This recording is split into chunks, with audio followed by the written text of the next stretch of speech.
Nah, untuk kelas yang pertama kita buat dulu kelas yang baru. Misalnya saya contohkan di sini, saya buatkan nama kelasnya itu untuk kelas yoga misalnya. Kemudian saya pilih nih tipe kelasnya. Jikalau ada tipe kelas yang tidak ada di sini, maka bisa langsung pilih other juga boleh. Sebenarnya untuk tipe ini nggak gitu penting gitu sih. Misalnya saya contoh pilihnya yoga, di sini ada deskripsi yoga buat sehat misalnya.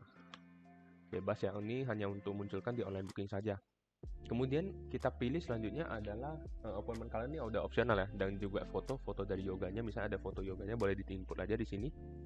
Kemudian di sini juga ada tanggal mulai nih. Jadi kelasnya dimulai dari tanggal berapa sampai tanggal berapa gitu. Misalnya saya buatkan tanggal 1 Juni, endingnya sampai bulan berapa nih? Berapa bulan ke depan gitu misalnya. Atau misalnya ada pertanyaan, kalau misalnya itu kelasnya tetap tuh, maka kita buat aja di sini untuk endingnya di no expire, tidak kadaluarsa. Setelah itu diklik selesai. Nah, otomatis untuk yang kelas yoga ini dia akan muncul tiap hari di bagian kalender. Nah, karena tiap hari dia munculnya sampai, kan karena di sini sampai tanggalnya itu kadaluarsa ya gitu. Jadi misalnya saya contohin kalau 1 bulan, maka dia akan muncul selama 1 bulan di kalender untuk jadwalnya gitu. Blocking dates, jikalau misalnya ada tanggal-tanggal tertentu dari kelas ini tidak ada, misalnya tidak ada kelas di tanggal tertentu gitu, itu bisa kita pilih. Tapi ini jarang sih kepake gitu ya. Kemudian available for ini udah opsional, mau diisi nggak diisi juga nggak apa-apa, mau dipilih juga nggak apa-apa, nggak dipilih nggak apa-apa. Visible for umum atau pribadi. Jadi kalau umum itu berarti setiap kali yang join untuk kelas yoga ini nanti orangnya itu random gitu. Jadi kita nggak bisa booking satu kelas langsung, itu nggak bisa. Jikalau misalnya kita di kelas yoga ini ada penggunaan bookingnya satu kelas hanya untuk satu orang gitu, itu berarti kita pilihnya pribadi. Tapi untuk penggunaan pribadi untuk kelas masih sedikit banget saat ini gitu. Jadi biasa visible for-nya pilih umum aja udah cukup.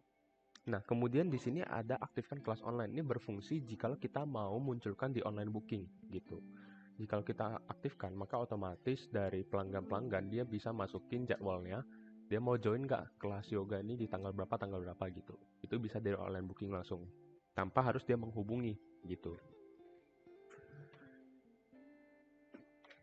Nah, selanjutnya adalah di sini kita bisa input nih nama sesi. Misalnya sesi pagi, dan juga satu lagi saya buat tambah sesinya sore. Jadi ada kelas pagi, ada kelas sore. Nah, kemudian di sini juga ada pilihan instruktur nih. Nah, khusus untuk instruktur di kelas itu jadi kita inputnya di staff dulu nanti. Jadi jika kita ada penambahan instruktur ini maksudnya yang di kelas pagi yoga nanti siapa orangnya, staffnya yang melakukan coaching gitu ya. Nah, kemudian di instruktur itu bisa dipilih. Yang penting sudah dimasukin di data menu staff. Oke. Setelah itu saya pilih hari. Misalnya untuk kelas yoga sesi pagi ini hari apa aja adanya gitu. Misalnya saya buatnya Senin sampai Jumat nih. Selesai. Pagi jam berapa? Misalnya saya buatnya jam 8.30, kelasnya itu sesinya yang 8.30 pagi itu di 1 jam durasinya. Jadi 8.30 sampai 9.30 untuk kelasnya. Itu. Nah, kemudian di sini juga ada harga retail. Harga retail, harga opsional sama seperti yang di sebelumnya di produk ataupun di bagian layanan ya. Nah, kemudian penggunaan harga retail ini juga jikalau nih ada yang mau ikut kelas yoga tapi nggak ada membership. Nah, itu bisa langsung dari harga retail nanti penjualannya. Misalnya saya contohin, satu kali join tanpa member ya 50.000 gitu. Nah, kemudian slotnya saya isi. Jadi untuk sesi pagi itu kita limit nih, hanya untuk berapa orang aja gitu. Satu sesinya berapa orang. Misalnya satu sesinya saya buatkan 10 orang nih. Sumber daya ini boleh di skip aja ya. Sama seperti sebelumnya bisa kita input room 1, room 2, room 3. Tapi nggak ngeblocking waktu. Nggak ngeblocking ruangannya gitu. Blokir tanggal sesi ini berfungsi untuk sesi per sesi ini bisa kita misalnya ada sesi pagi nih, kita blokir untuk tanggal tertentu agar tidak muncul di online booking, jadi nggak bisa dipesan gitu, misalnya ada libur ya gitu. Oke, selanjutnya adalah untuk sesi sore. Instruktur saya pilih lagi, harinya sama Senin sampai Jumat, mulainya karena di sore saya buatkan di jam 5 selama 1 jam. Harganya saya samain aja deh biar gampang. untuk 10 orang per satu kali sesi. Nah, jikalau sudah selesai seperti ini, kita cek kembali. Jikalau sudah selesai, maka kita klik simpan.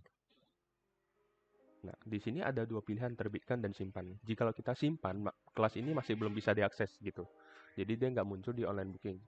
Tetapi jikalau kita mau munculkan di online booking, maka kita langsung klik terbitkan. Terbitkan, publiskan ke kalender. Nama yang sama sudah ada. Oke, kita buat.